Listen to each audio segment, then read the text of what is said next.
আগামীর বাংলাদেশের নেতৃত্ব দেবে তরুণরা, তাই তাদের আবেগকে ধারণ করে বাংলাদেশের সাথে বাস্তববাদী সম্পর্ক স্থাপনে ভারতেরই লাভ হবে বলে মনে করছেন বিশ্লেষকরা। তারা বলছেন, বাংলাদেশের অন্তর্বর্তী সরকারের সাথে ভারতের বিজেপি সরকার সুসম্পর্ক করতে চাইছে না। এতে কারোরই লাভ হবে না, বরং দূরত্ব বাড়ছে। যদিও গেল এক বছরে বাংলাদেশের পক্ষ থেকে একাধিকবার চেষ্টা করা হয়েছে সম্পর্ক উন্নয়নের। মোর্শেদ হাসিবের রিপোর্ট। ঢালাইয়ের সেরা প্রিমিয়ার সিমেন্ট। এই এক ছবি যেন কথা বলে সবকিছুর।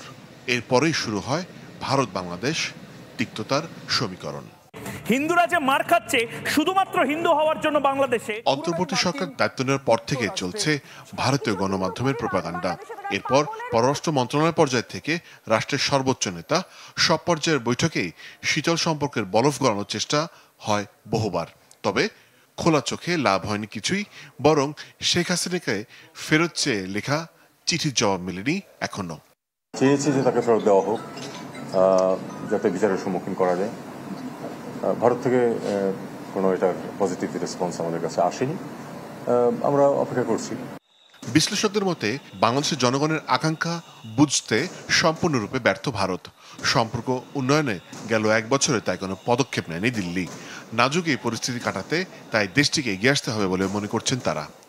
পররাষ্ট্র নীতির দুর্বলতাকেই প্রকাশ করে, কারণ যে কোনো দেশের সরকার তখন পরিবর্তন হতেই পারে, এবং সেই পরিবর্তনকে এন্ডোর্স করাটা প্রতিবেশী দেশের জন্য একটা অত্যন্ত গুরুত্বপূর্ণ কাজ। এবং আমি মনে করি সেই জায়গাতে বিজেপি সরকারের যথেষ্ট দুর্বলতা আমরা দেখতে পাচ্ছি, এবং বাংলাদেশ সরকারের কাছ থেকে যতটুকু সাপোর্ট দরকার এই সম্পর্ককে এগিয়ে নিয়ে যাওয়ার জন্য তার যথেষ্টই বাংলাদেশ করেছে।